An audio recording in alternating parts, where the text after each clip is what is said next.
With the same thought, I would like to turn your attention to the book of Revelation, chapter 1, verse 6. തീർച്ചയായിട്ട് വെളിപ്പാട് പുസ്തകം 1-ാം അധ്യായത്തിന്റെ 6-ാമത്തെ വാക്യത്തിലേക്ക് 6-ാമത്തെ വാക്യം. നമ്മെ സ്നേഹിക്കുന്നവനും നമ്മുടെ പാപം പോക്കി നമ്മെ തന്റെ രക്തത്താൽ വിടുവിച്ച് അതിന്റെ പിതാവായ ദൈവത്തിന് നമ്മെ രാജ്യവും പുരോഹിതന്മാരും ആക്കി തീർത്തവനുമായവർ എന്നേക്കും മഹത്വവും ബലവും. ആമേൻ. In this verse, we read three important things.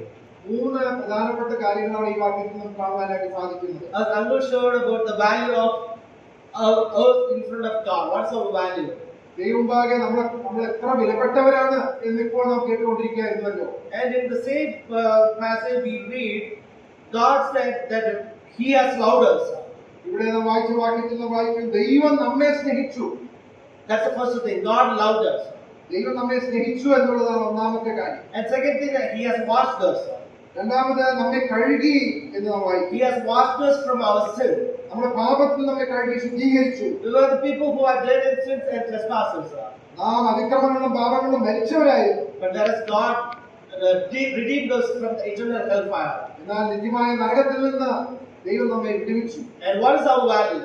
എന്താണ് നമ്മുടെ വില എന്ന് പറയുന്നത്? And He made us kings and priests.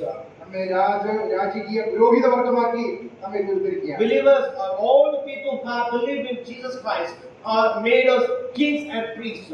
ആ കർത്താവായ യേശുക്രിസ്തുവിൽ വിശ്വസിച്ചിട്ടുള്ള ഓരോ ദൈവമക്കളും ദൈവത്തിന്റെ രാജകീയ പുരോഹിത വർഗമാണ്. In the Old Testament, the priests were chosen, the Levites were chosen as the tribe to serve the Lord's presence.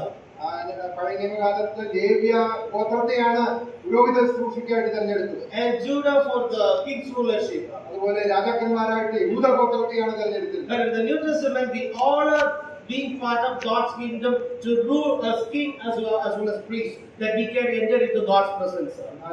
വിശ്വാസികളായ നാം എല്ലാവരും രാജകീയ പുരോഹിത വർഗം എന്നുള്ള രീതിയിൽ ദൈവത്തിന്റെ സന്നിധിയിലേക്ക് നമുക്ക് പ്രവേശനം ലഭിച്ചിരിക്കുകയാണ്. It's just God loved us and He has washed our sins. ആ വലിയവനായ ദൈവം നമ്മെ സ്നേഹിച്ചു, നമ്മുടെ പാപങ്ങളെ കഴുകി നമ്മെ ശുദ്ധീകരിച്ചു. What a God we do have. ഈ ദൈവം എത്ര വലിയവനാണ്. Who is king and a priest, as well as He made us as a king and a priest. ആ രാജാവും പുരോഹിതനുമായവൻ നമ്മെ അതുപോലെ രാജാക്കന്മാരും പുരോഹിതന്മാരും ആക്കി തീർത്തിരിക്കുകയാണ്. And on behalf of us, He died on the cross of Calvary. നമ്മുടെ പാപങ്ങൾക്ക് പരിഹാരമായിട്ട് അവർ ക്രൂശിൽ യാഗമായി To purify us. നമ്മെ ശുദ്ധീകരിക്കുവാൻ. What a God we do have. നമ്മുടെ ദൈവം എത്ര വലിയവനാണ്. Let us worship Him and continually make His name great. നമുക്ക് ഈ ദൈവത്തെ ആരാധിച്ചു.